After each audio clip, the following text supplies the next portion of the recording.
Good evening, and thank you for joining us. My name is Beth Marsh, and I am the Director of Membership for the Organization of American Historians. Tonight's webinar is part of our Future of the Past series, which explores our diverse history to inform our future. The OAH is located on the campus of Indiana University, Bloomington. We wish to acknowledge and honor the indigenous communities native to this region and recognize that Indiana University, Bloomington is built on indigenous homelands and resources. We recognize the Miami, Delaware, Potawatomi, and Shawnee people as past, present, and future caretakers of this land. Now I'd like to introduce our host for this evening, David Blight. David Blight is Sterling Professor of American History at Yale University and is the current president of the OAH. He is a leading expert on the life and writings of Frederick Douglass and the Civil War in historical memory. His most recent book is Frederick Douglass, Prophet of Freedom, and it won the 2019 Pulitzer Prize for History. Thank you, Beth. And my colleagues can go ahead and turn their cameras on too, if they would. There we go. All right. It's a great thrill to do this panel, in part because I love the OAH and I love doing anything that their staff helps us organize. It's a great group of people. But I also love this panel. We're going to take up this initial question of the historic nature of President Biden's decision. What is it, a week and a half ago? It feels like a month. To withdraw from the presidential race. We're going to take that on first.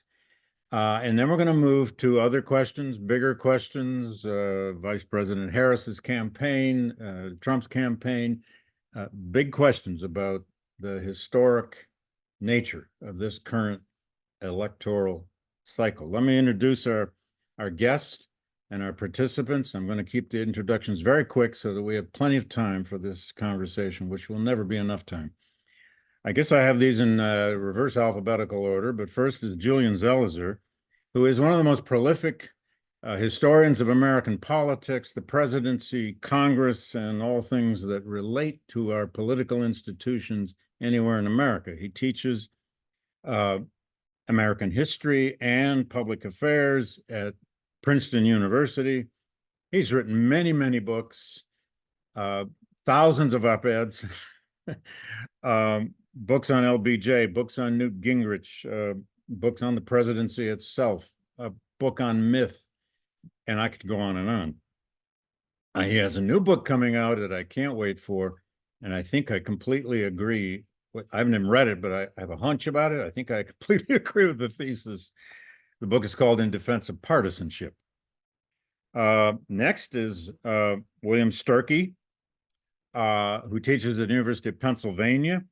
He teaches modern United States history, race, and the South. He wrote a terrific book on Hattiesburg, Mississippi, in the long civil rights era. One of those studies that burrows down on a place, but with much larger meanings.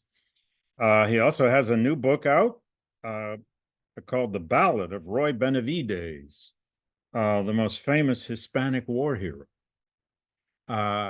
A very diverse set of interest in William, and I have to say, too, he is co-chairing the OAH program for next year, 2025, a meeting in Chicago, and he's been brilliant in that role, and I can publicly thank him here.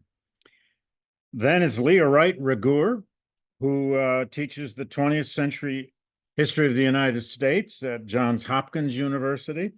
She also teaches African-American history and about race. She is the author of the best-selling and prominent book that, among other things, got her on television and in all kinds of media. The book came out in 2015 called The Loneliness of the Black Republican, Pragmatic Politics and the Pursuit of Power. She's also worked with ABC News, which sort of was in the news again yesterday. And then finally, Margaret O'Mara, who's at the University of Washington in Seattle. She has warned us that the Blue Angels are performing in Seattle as we speak, or are practicing or something, and we may hear some warplanes in the background. That is not OAH background soundtrack. She's a historian. She's the preeminent historian, most recently, of the history of Silicon Valley. But she's also a presidential historian, an electoral historian. She's written the book Four Tuesdays, or no, Pivotal Tuesdays. Sorry, Margaret, which is four major elections of the 20th century. And I'll let you out there keep guessing which four, because I'm going to ask Margaret to comment on that. Anyway, what a great panel to talk about political history, a field that sometimes has slipped away in the paths that American scholars have taken in recent years. It certainly never goes away, and certainly nations never go away. But the interest of historians, and particularly young scholars, is not always politics or the presidency, or for that matter, electoral politics. And then we have these elections and we realize, oh my goodness, this is important. Maybe somebody should study this. No one has been more prominent in bringing this field back, if back is the right term, than Julian.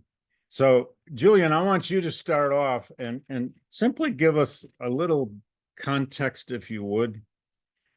What might be some parallels or analogs, first to President Biden's now important decision a week and a half ago to withdraw, but also for this whole process of this election, just for that matter, just the past month. How do you help people understand their footing and the context for what's happened in just the recent weeks? Well, thanks. It's great to be part of this. And thank you, David, for inviting all of us. And hello to everyone out there. I think, there is a tendency sometimes to look for comparisons and say, this is just like that. And then we can kind of glean how this might unfold. So I try to point to things that are similar, but then highlight the differences actually, so we better understand where we are today. So the obvious two moments with the presidential withdrawal from the race is obviously Harry Truman in 1952, and even more pertinent, Lyndon Johnson in 1968. And in both of those cases, you have an incumbent steps out for different reasons, from sensing the potential for loss to being consumed with policy problems that they wanted to spend the rest of their time finishing. And the 68 comparison hasn't given Democrats a lot of comfort, obviously, because it ends with Richard Nixon in the White House. It ends with the policy problems just as bad, if not worse, by the time that election happens. But this is different. And so I'll just kind of highlight a couple things that I think are relevant. I do think, the major theme in political history and political science is about polarization in the electorate and how that has happened. And it's created a much more rigid electorate. And so the results in some ways explain in part Harris's quick rebound or energy, in that the party is still very strong from the electorate all the way up to Washington. There's not a lot of people who are moving away from the party, and it's not that hard to tap into the energy that has defined politics in the last couple of decades.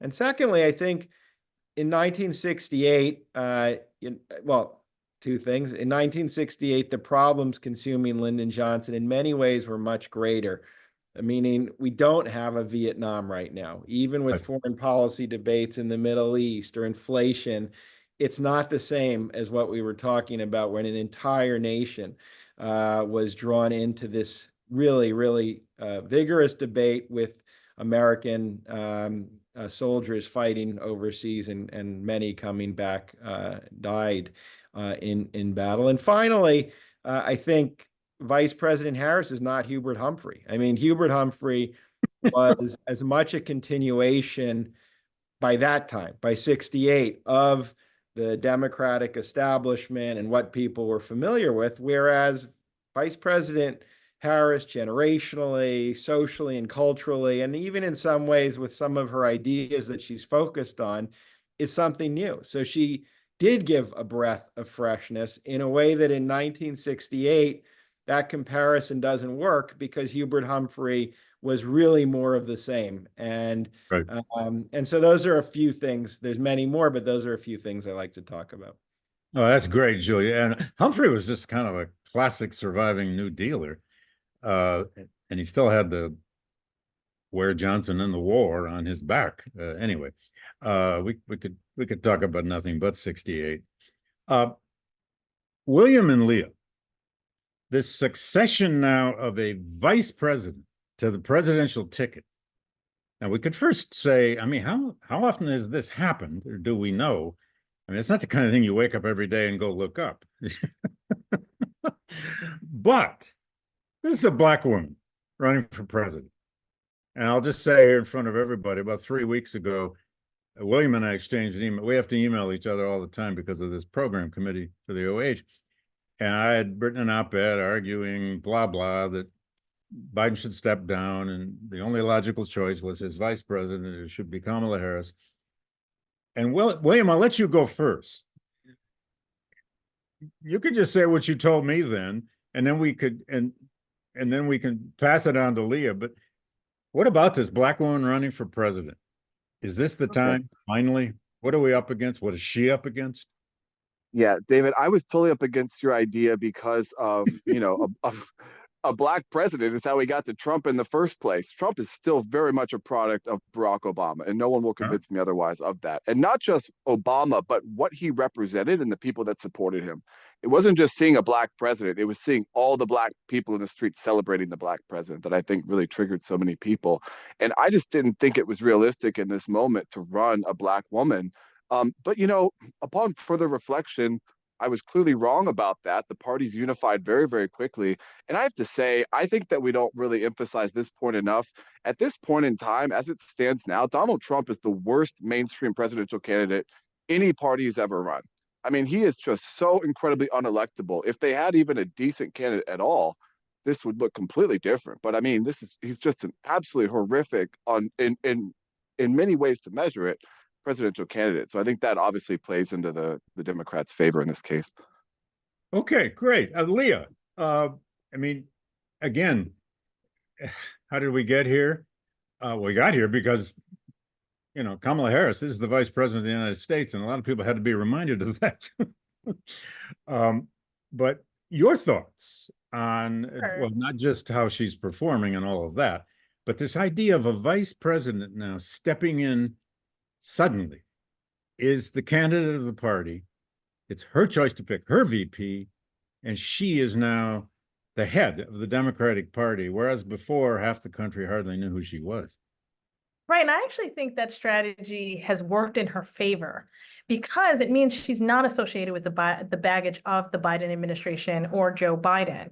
So she's not carrying the Israel-Gaza conflict on her back. She's not, as much as the Trump campaign would like her to carry the baggage of the border quote-unquote crisis. Yeah. She doesn't carry that baggage. And the one area where she has been pretty prolific and the campaign the Biden administration has used her really quite effectively has been on the issue that is number one on women voters' minds, which is reproductive rights. Yeah. So it's and she's young. So all of these things are working together in really powerful ways. The other part of this, though, is that one of the things that I think it effectively did is it knocked out the question of what are we going to do with this money that has been earmarked for Biden-Harris, right? So there were a lot of, if you remember before in the lead up, there were a lot of people, a lot of pundits, a lot of scholars who were saying, we can't do this. We can't replace the top of the ticket because we will lose over $250 million. And I think one of the things that Biden did, particularly given that his announcement took many by surprise, including the vice president. One of the things that he did was— She found out that morning, apparently, right? She found out, yeah. Her husband was at the gym. He tells this really great, story about he's like working out and he's getting all these texts. It's like, you need to call your wife.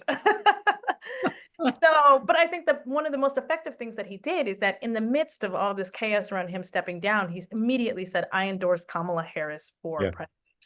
And that was a power move. And I think one of the things that we've seen in the recent period where we have had a surprising number of vice presidents step into the role of the presidency, there we have. There hasn't been that kind of strong arm enthusiasm that was able to convey the vision of a party and align and unite the party very rapidly around it. So we talked a little bit about 1968, Yeah. but the comparison is not there for all the reasons we've said before. And I think what's also really important, and you guys may have noticed that the Obamas took a little bit of time to make their endorsement.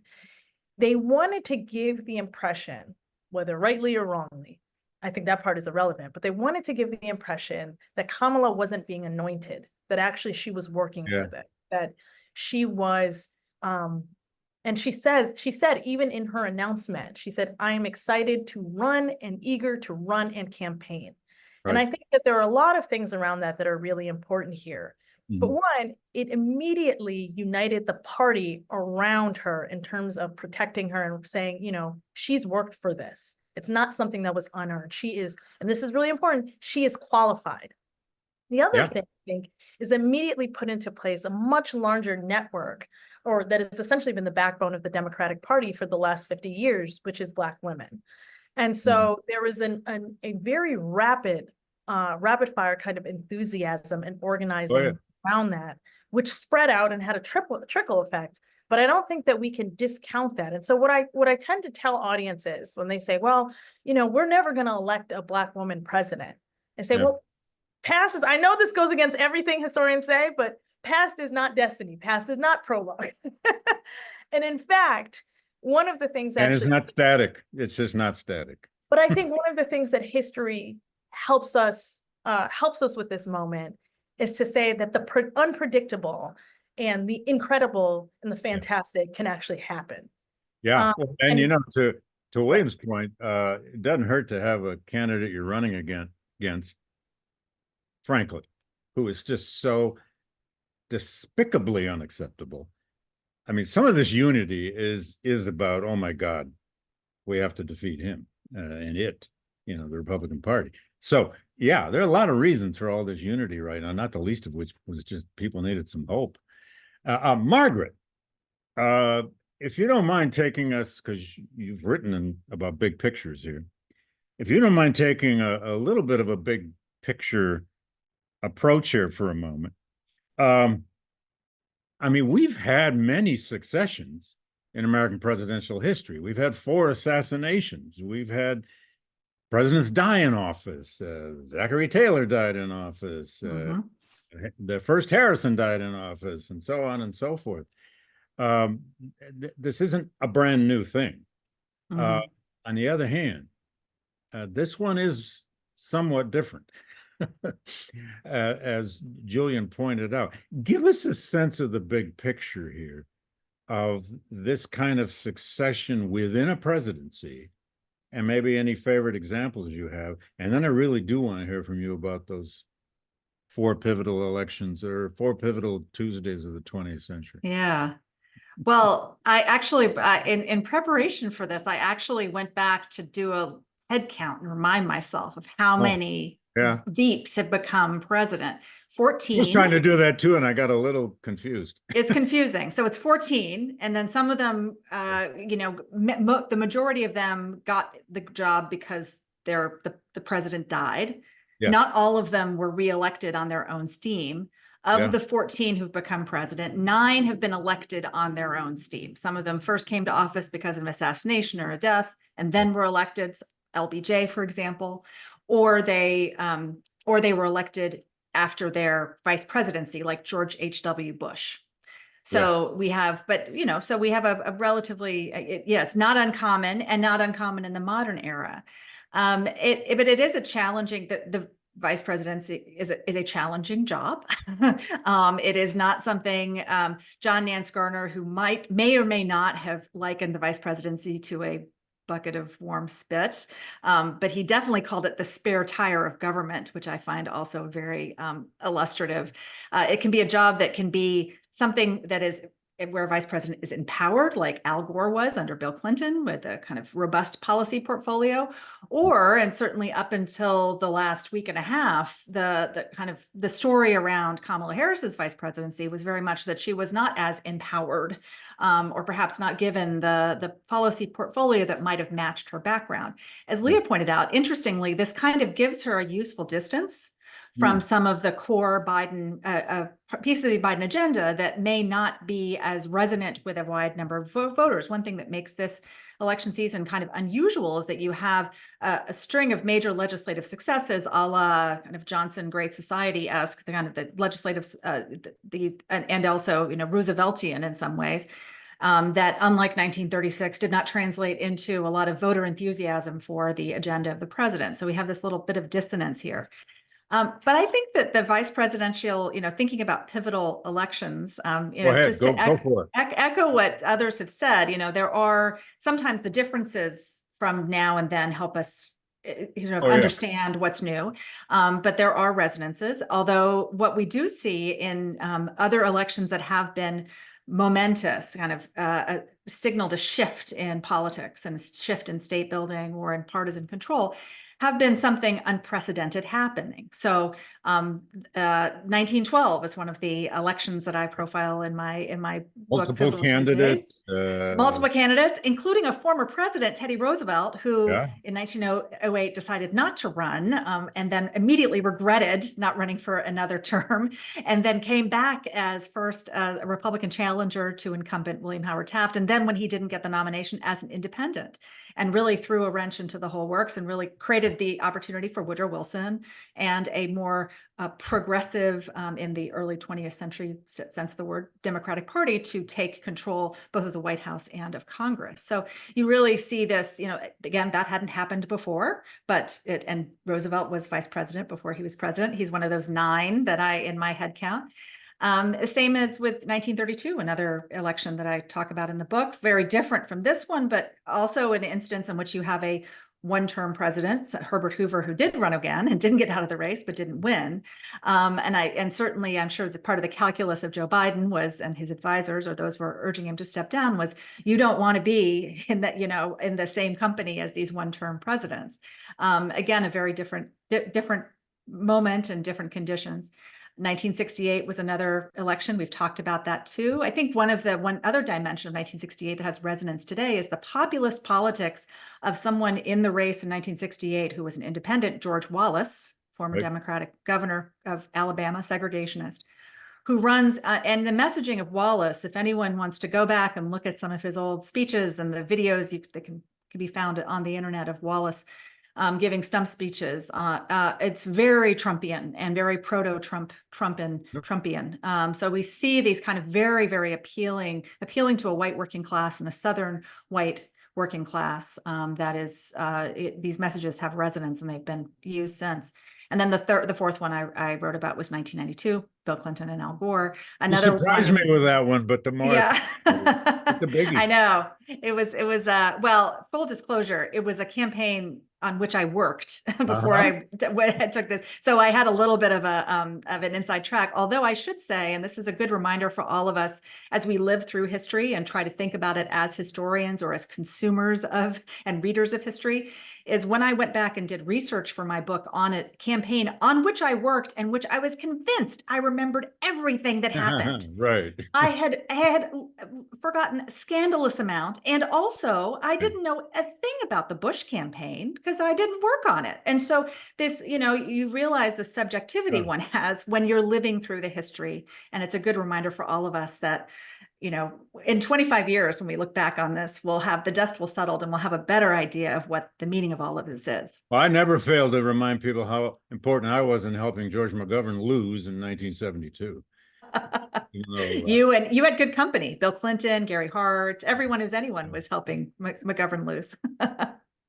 Yeah.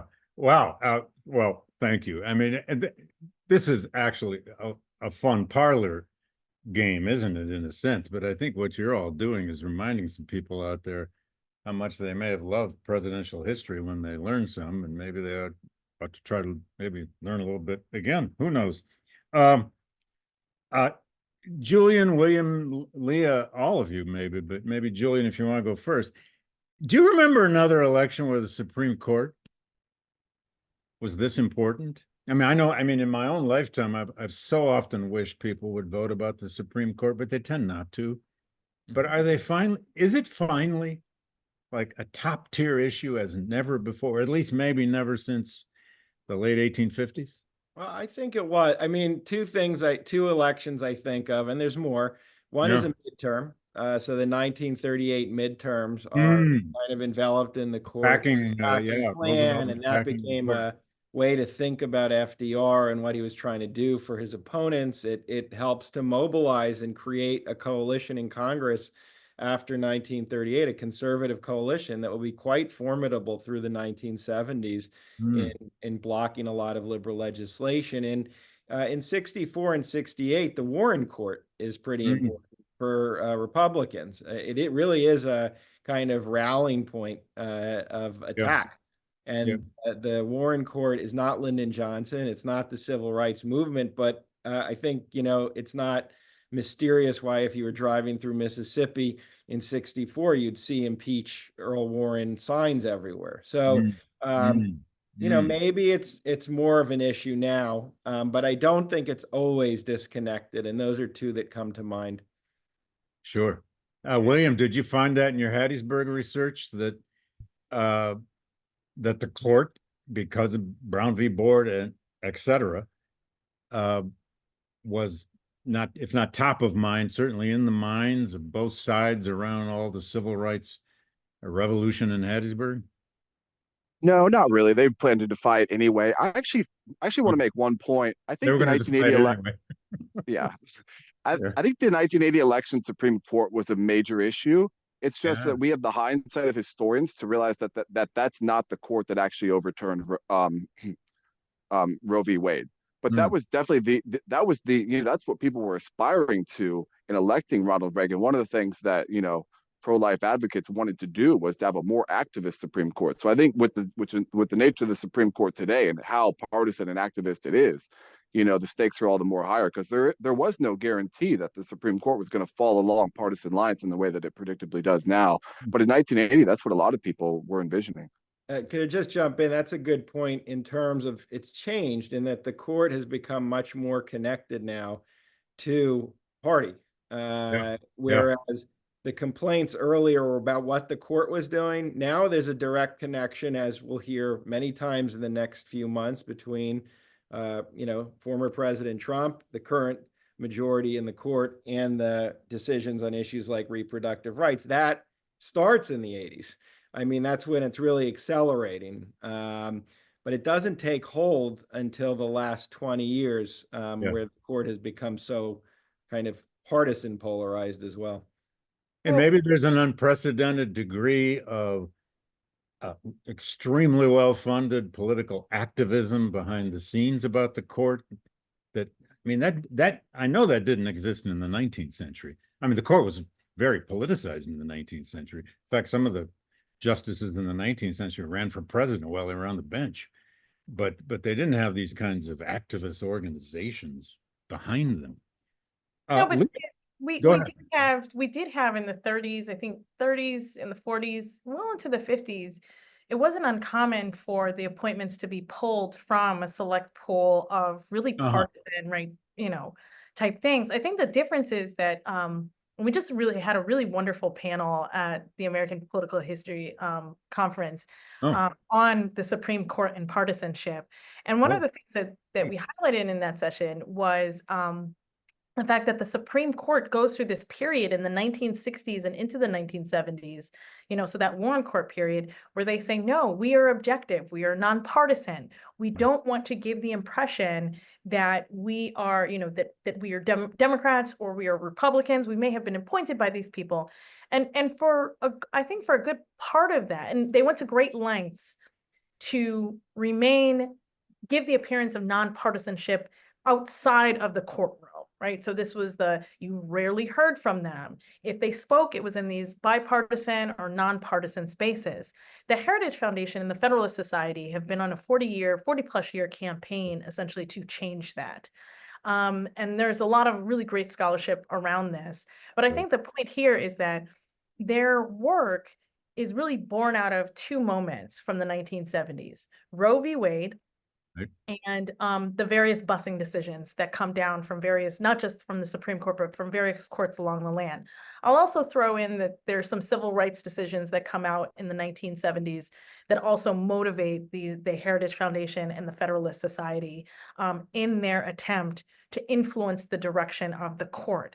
But I think it ends up, the other Hockey thing, decisions, the 70s too. right. But I think the thing here that is really important is that the Supreme Court for a very long time, I think right up until the era, really the 2000 election, really keeps this sense of outward sense of we are impartial. We are not, right, we are not partisan. And there is a turning point that happens after 2000, again, after 2008, where there is a real explicit shift, both with the makeup in the court, but also the willingness of people who are on the court to be very vocal about their partisanship. It's not until last year that John Roberts institutes a code of ethics that even now the justices don't have to abide by, right? Yeah. It's not a code. Yeah. I still remember exactly where I was when the news came that Scalia had died, thinking, Obama gets his appointment, and so on and so on and so on. Yeah. There are many turning points in that. I mean, the Bork decision, and it's interesting listening to you, Leah, reminds us that that's the tradition of the Supreme Court that Joe Biden grew up with or came of age with and practiced. I mean, yeah, he was chairman of the Judiciary Committee. That the court was supposed to be the presidents to pick and the Senate to advise and consent. Right. Yeah. And I will say this, if you guys Broken remember, now, though. That's just broken. during the 2020 election, though, Anita Hill came to remind us that she primarily placed blame for Joe Biden for pushing through the appointment of Clarence Thomas. Yeah. And so that was a major issue of contention in the 2020 election, but also, you know, we talk about the history has implications for the present. Yeah. The big one right there. Not the prettiest part of Joe's legacy. He's doing pretty well today with the events we've just experienced. But anyway, Margaret or anyone, do you think that this degree, I'd like to hear from everybody on this. The word is polarization now. That's our favorite word for all this. Great division is what we have in American society. Possibly irreconcilable divisions on certain issues. Do you think this is an election where we're on the cusp of a situation where one side or the other, or both sides, in effect, will find defeat unacceptable? And do we even know what that means, if that is the case, and what might happen? I'm not trying to be apocalyptic here. I'm not saying we're on the brink of a civil war. I've been asked that so many times. I just deflected and I say, get the real civil war out of your mind. It's not that one you're going to be thinking about. But this business, I mean, it's the oldest claim about democracy, isn't it? Democracy fails when the results of elections are truly intolerable to one side or the other. Are we on the cusp of that? Margaret, then Julian, then anyone. Well, historians are not fortune tellers. I know we're not, but I can't help think, it now. Everybody asks. yeah. Well, I think democracy fails when people no longer have faith in democratic institutions, and I think that we still have this, you know, in this election there is a very clear. There's a delineation between, you know, one party, particularly one candidate, has great skepticism or disbelief in institutions, or not a lot of adherence to, fealty to institutions, democratic institutions, and saying, taking them, you know, as something that is the bedrock of the democracy, and the other is still defending those institutions. So I would imagine that, you know, but I think we are in a very fraught moment. Regardless of the outcome of the election, I think if former President Trump were to win the electoral vote, would win, you know, was ahead in the polls, was declared the winner, that the Democrats, that Kamala Harris and the Democrats would say, okay, we had a democratic, a fair and free election, providing that in the next 100 days something radical doesn't happen. But we have seen extraordinary resilience of democratic institutions, despite a barrage of attacks upon them in recent years. This is, but what worries me more is, the degree of the threat of potential political violence. We saw this on January 6, 2021, and which stems from this real disbelief in lack of faith in that governmental institutions and electoral institutions work. And that's something that former President Trump and his allies and supporters have really ginned up. And it plays into a much broader deterioration of faith in American institutions, both governmental and non, that's been sort of steady since the 1960s, right? We've kind of less and less faith in what experts say and what professors like us say in what, other institutions, and that institutions will work well and fairly. And there's plenty of evidence. Americans, young Americans, poorer Americans, and Americans in a certain part of the country see a system that doesn't work well for them. So, but we've seen this before. I mean, we've had very, very close elections. Let's teleport back to the late 19th century, and we had razor thin margins between, very sharp partisanship and not a lot of wiggle room, very close elections. So this isn't completely uncharted territory. I'm interested what others think on this.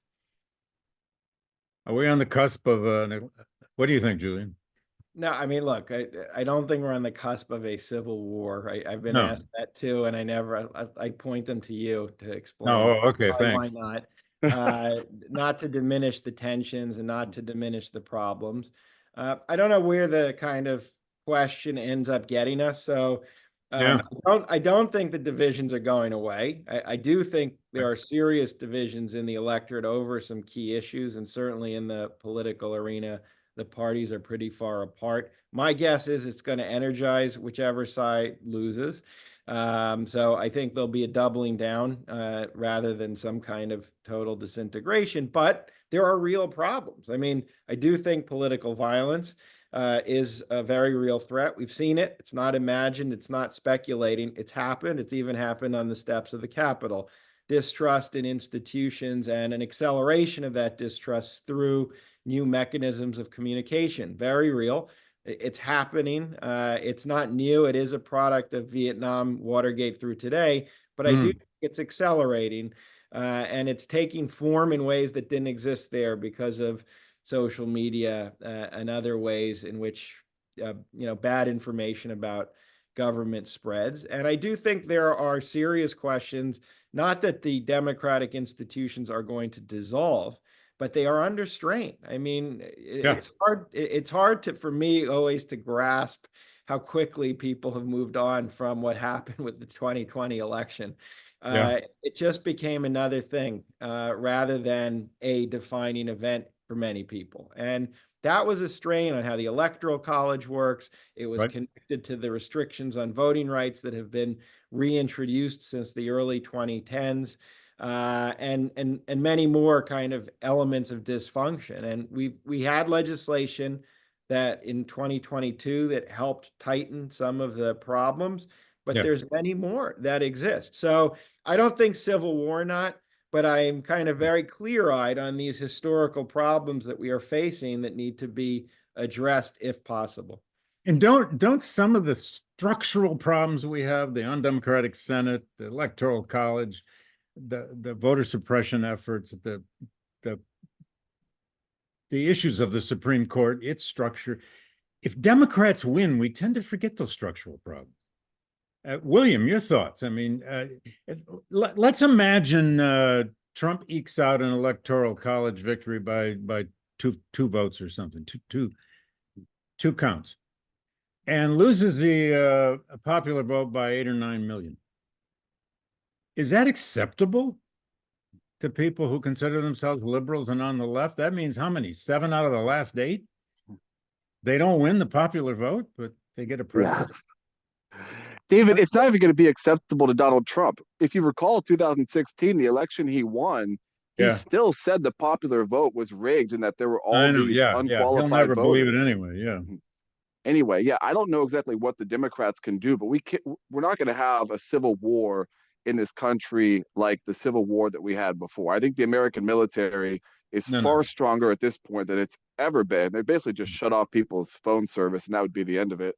Um, but I mean, I'm not sure what the Democrats would do, but I imagine a lot of them could borrow from the Republican playbook of the last 15 years or so. Turn back to the states, turn back to smaller communities, win those elections, and control states like North Carolina, even though you don't have the governor's office in places like that. But to really drill down in the places where you can have more influence and try and use those mechanisms to build the party back up. And then, of course, fight like hell in the courts. Yeah, and build a heritage foundation from the left or something. I don't know. Leah, any thoughts on this one? I mean, again, I wasn't trying to suggest we're on the cusp of civil war, but there's something. There's something. I suppose something, So yes. I want to I want to point out two things. I think if in the event of a Trump victory, which if Trump wins, he will not win the popular vote. I think it does two things. One, you see in 2016, you saw a lot of energy devoted from organizations that immediately felt under threat from a Trump administration, right? So the Movement for Black Lives, for example, a number of women's choice or reproductive rights organizations, a number of women helping women run for Congress and office. They immediately mobilized and spent the next year really, I think, building up new pathways because they said you can't push a brick wall, right? You can't push an immobile stone. So we have to find new ways to push our agendas. And they ultimately, in some ways, were relatively successful. The number of women candidates running for office went through the roof. The number of donations to reproductive choice organizations went through the roof. We see that the number of donations to the ACLU and to FIRE, right, the free speech organization, through the roof under the Trump presidency. So there is a way in which that kind of victory mobilized. Orwell's 1984 sold like crazy. Right?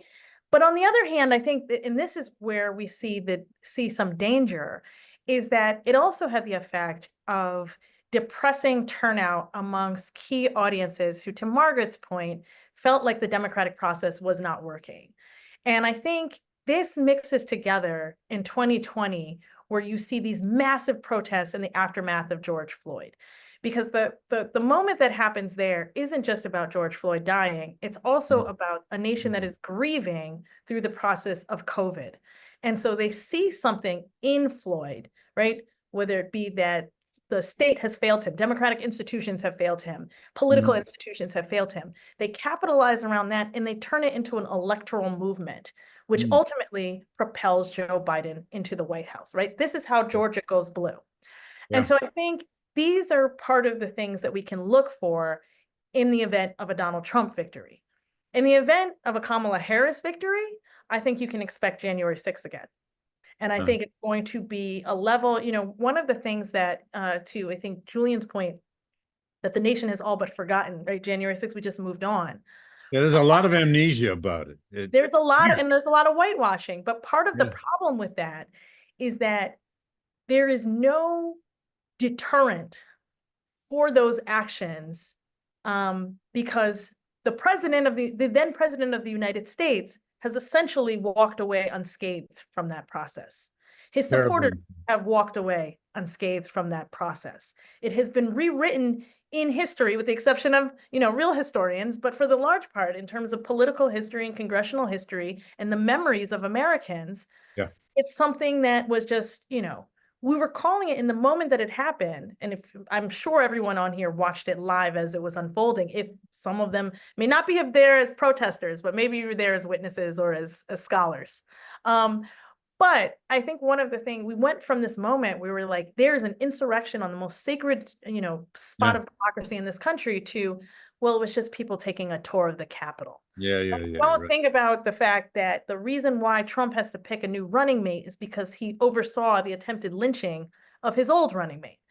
So I think because there are, one of the things that we can say is that, and I think this is to Julian's part, we can almost guarantee that there will be a dimension of political violence. And the last thing that I'll say here is that one of the things that has remained true as people have become disaffected from the political process and from the concept of democracy is that they have turned to, I think, far more violent outlets that were once fringe but have become mainstream.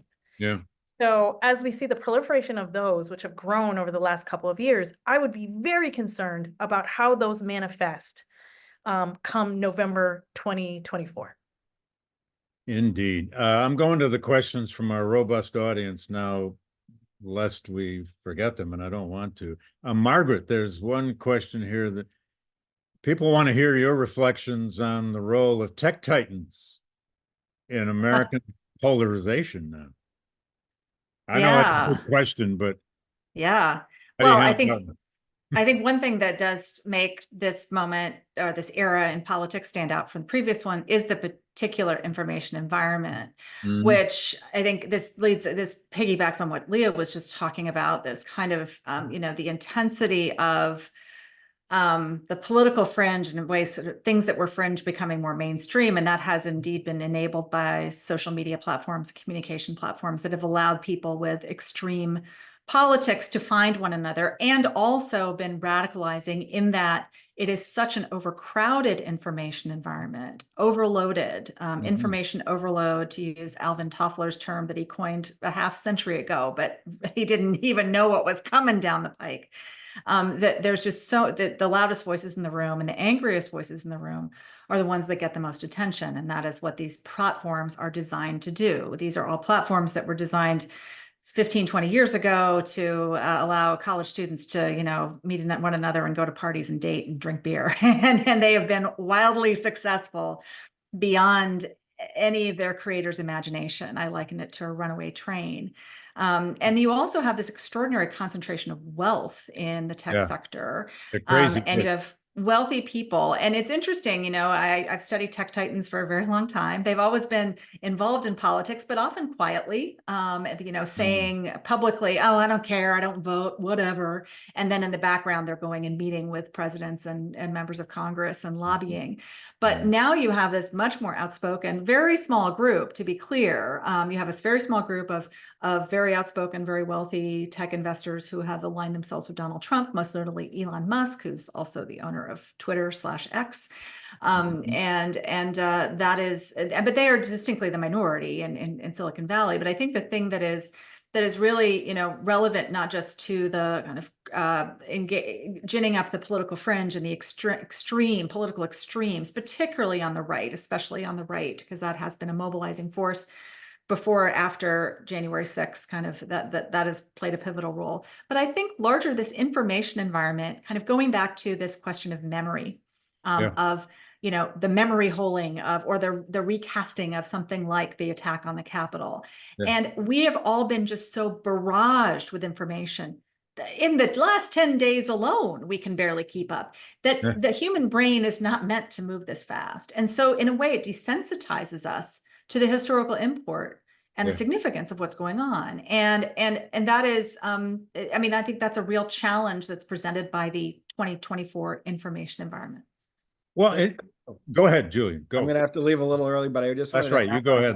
I mean, one of the things that's interesting with Vice President Harris's campaign is, our campaigns have been getting longer and longer since late 1960s, when we moved to the primaries and caucuses, and many reasons this has happened, from the process to, all news television and kind of fundraising and more. But this is a little bit of a test. I mean, given what Margaret said, which I think is 100% true, here's a big impact, quick attention-getting campaign. And it will be interesting if it works. If it fails, it will be a negative model. But if it works, I'm curious to see if it has any impact on campaigning, and in our day and age, how consultants and politicians think of the best way to do this process. Or reforming those damn primaries. I mean, my God, it goes. In fact, we have a great question here from a teacher out there who wants to know if the Harris campaign might indeed reinvigorate the smoke-filled room model as opposed to primaries. Well, we'll see. There could be something in between. I mean, something don't have to go back to that, but there could be a shortening. Some people have talked about like we do a Super Tuesday, combining primaries into a shorter impact. So or regional primaries. I always thought that was a good idea. Just divide by the time zones and do all the primaries in 2 months, 2 weeks apart or something.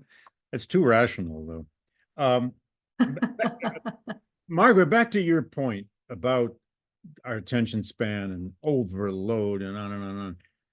I thought of that yesterday, and maybe I could get all of you to, and Julian, I know you got to leave a bit early, stay as you can, whatever. But I wanted to get all of you to reflect a little bit on that interview yesterday that Trump did. I mean, we're historians here and we want the long view. However, that interview he did with the Black Journalists Organization, for some people, who might have just been tuning in, rarely, could have been shocking. On the other hand, there's nothing shocking about it. It's what he does. And it was a strategy. I mean, is that part of what's happened now? There is no breaking news anymore because it's all happened. I don't know, William, what do you think? What were your thoughts yesterday when you saw that? Or did you think about it? I mean, I thought he was being authentic. It's just who he is, and I don't think it necessarily had to be about Black journalists necessarily. It could have been any group that isn't rich white males, and he probably would have offended them in some way, shape, or form, with some off the cuff remark. But like this obsession about like Kamala, what is she? What isn't she? There's a very particular group of people, namely people under the age of 40 who are not white, that's not going to work for them at all. That sort of old, like, categorizing people and, not understanding what they are, what their identity is, that sort of a thing. It's just really off-putting. And a lot of people have dealt with old white men like that who, ask you what you are in restaurants and things like that. And I don't think he did himself any favors, obviously. I didn't find it horrifically offensive. There's plenty of other things to be offended by. But I just thought in terms of like who he is, it just kind of reinforced that. It's probably off-putting to people who can market themselves or market against him with a 10-second, 15-second sound clip. Yeah, I found myself just reflecting on the fact that this is what our politics has come to. Well, Leah, go ahead. So I think there's something about Trump that a lot of people overlook, which is that he borrows most of his outreach effort playbook from the work of Ronald Reagan. I mean, it's almost near identical. The difference is that, we know that Ronald Reagan was an actor, but he was also a consummate politician. So he actually knew how to do this and be effective. So when in 1980, when he goes and speaks at the Neshoba County Fair, the site where 16 years earlier, 3 civil rights workers had been murdered, he couches it with a speech to the National Urban League and a visit to Operation Breadbasket and Jesse Jackson in Chicago to cover it up, where he gets a standing ovation. Yeah. Trump does not know how to do that, right? He borrows this when he goes and visits a Black church in Detroit. He borrows that expressly from Ronald Reagan, who gets endorsed by Ralph Abernathy at a Black church in Detroit in October 1980. I think part of what his idea here with the campaign was, one, to retake the news cycle. All publicity, good publicity. To do something different tomorrow to do that. Right. To do something, right? Because he agreed to do it 2 days ago, or 3 days ago now. And he agreed to do it because he found out that Kamala was unable to do it. And so part of what it does is it puts him back in the news cycle. Now, I think immediately, effectively, off the bat, it was a terrible interview. It was deeply offensive, not only to the journalists that were there, but also to the core audience, right, that is attuned to this NABJ event. He expressly insulted young people. He insulted Black women. He insulted biracial people. He insulted all Black people, right? But, and I think this is where Margaret's point comes in, one of the things that has been really interesting is to see how Trump has used this in terms of snap social media campaigning. His campaign immediately put out things that were retweeted thousands of times. His circle, his base, loved the clips. You owned that journalist. That is a biased organization. It is a racist organization. Now, how effective that is with middle of the road, undecided independent voters, probably not great. It also pissed off an audience you really don't want to piss off, which again, Black women who, right, really do determine the electoral cycles. So But- Go ahead. part of what we're dealing with here is that you now have a candidate who really does not give a damn what dimension of publicity he gets as long as he gets it. Yeah. Well, I had those thoughts yesterday too, that this was a strategy, and there's a political party behind him now that is just fine with that list of ritual insults that you just named off. They're just fine with that, and they think they can win with it. They did in 16. They were relatively close in 20. That's, to me, one of the most frightening things about our political condition, because our structures are so weak. The Senate, 56.5% of all people who voted in the last election for senators voted for a Democrat, only 43 point something for a Republican, and we know the Senate was 50-50. It's undemocratic. It always will be unless it gets reformed. Electoral college is a ridiculous institution, and everybody knows it, but Yeah. about to change it. Okay. Put the structural stuff together with the possible result of Trump's party winning, and it's a frightening prospect, not just because of him, but because our institutions are themselves so weakened by all of this. Anyway, we're running down to the end of our time together, which is a shame. I wonder if each of you, just to take this out, have a final comment, that our audience, which is in some cases a lot of teachers, not all, it's the public and teachers and OAH members. What's a parting piece of historian's wisdom you would give on this matter of this coming election? William, you want to go first? Yeah, I'm not sure if I necessarily have any wisdom as opposed to just saying something that I'm very frustrated by. When Lyndon B. Johnson stepped down in 1968, when he made that announcement, he was 59 years old, and he was the exact same age as Kamala Harris is now. He who's seemed kinda coming older though, in. didn't he? Oh, right. I mean, like, obviously there's technology and He creams and died only, healthcare and what, all 4 sorts years of things, later? but right. But like just the way that old rich people control our politics in a way that, really affect the lives of everyday people is just remarkable. And so like my point is to people that could be involved, that could run for Congress in their 20s or run for school boards, whatever. But the world wasn't always run by these 80-year-olds. And I think that, it's one thing that history can show us is that young people can dream and can think big at earlier ages than ever. And I just wish that more people were motivated to get into politics earlier. Now, you gave us a young person's wisdom there. Way to go, man. Leah. Sure, I have two things. The first is that movements win elections. Say it again because it is really, really important. Movements win elections. And so I would look, and that can be on the left and it can be on the right. And so I would really look at what is the moment that we are in right now? What does a movement look like? And how would a movement propel either one of these candidates into the White House? And I think that's something useful as both a kind of heuristic tool, as a dialectic tool, but also as, from a personal standpoint, as people think about what is their role as a citizen or, in this, as an individual in this republic that we are in. That's the first thing. The second thing is something I said earlier, which is the past is not destiny. So just because we have never had a woman or an Indian or a Black president before doesn't mean it can't happen. And so I wouldn't necessarily there's been a real urge to look back and say, well, when an incumbent steps down and the VP steps in, that means it's over. Now you're adding a Black lady to the ticket. Wow, it's really over. And I think that's the wrong way to approach it.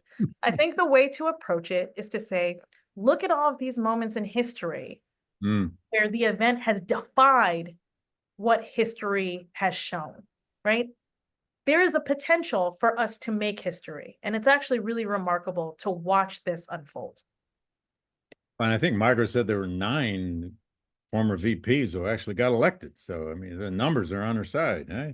Actually, They I think you are. make a great point about about movements. And I personally, I mean, I really like Kamala Harris, but I think she's still got some work to do about making this a movement larger than her own identity, larger than just herself, because it's hard to sustain that. But anyway, Margaret, you get the last wisdom.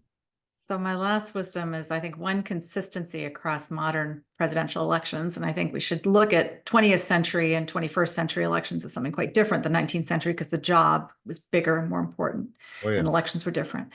But one consistency is that the change candidate usually wins. And sometimes that can be the incumbent who is giving an affirmative message for, I can continue to build on this change, a la Barack Obama in 2012. And FDR Or moving Ronald on. Reagan. Or Ronald Reagan in 1984. I'm making things, it's morning in America. So the change candidate wins. In 2016, the change candidate was Donald Trump. I think Hillary Clinton was actually not a very good litmus test for, like, are we ready for a woman president? And I say this as someone who maybe has a more history with the Clintons than most. I think that was she was Hillary Clinton. She was a female candidate, but really her own history and her familiarity was something that was sort of makes that not a good marker. And as any candidate of any gender is kind of their own person and their ability to win or lose. So I think, but the change candidate. And right now, the momentum is with the Democrats and Kamala Harris as a change candidate. And that was a real challenge when Biden was still in the race, was that he was not the candidate of change and a new generation passing the torch, as he talked about in his speech, saying he was going to leave the race. So let's look for change, and yes, movements that drive change. I would agree with what's already been said in terms of and young people. Young people are always the people we teach are going to, as ever, be so critical, and they need to have hope and mobilization and feel like their voice matters. Young voters almost by themselves can win this election if enough of them turn out. Enough of them turn out. Enough of them turn out. They have. There's so many of them who don't vote, but if we can get 10% more of them, it's amazing what that would shift in certain swing states. Oh, well, we're going to have to stop. It's unfortunate. We didn't quite get to Jim Banner's great question. He wanted to talk about successful one-term presidents, and his model, or suggestion anyway, was James K. Polk of the 1840s. That's a debate we should have sometime. I could weigh in on that one. Anyway, we didn't get to that.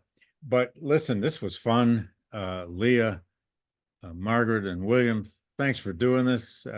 Thank you, Elizabeth, to the OAH team in Bloomington. And thanks to all the audience. Keep joining the OAH. It's the flagship representative of our craft.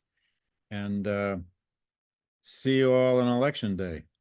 Thanks, everybody. Thanks for doing this. This was fun. Take care. Bye-bye. Thank you. Bye.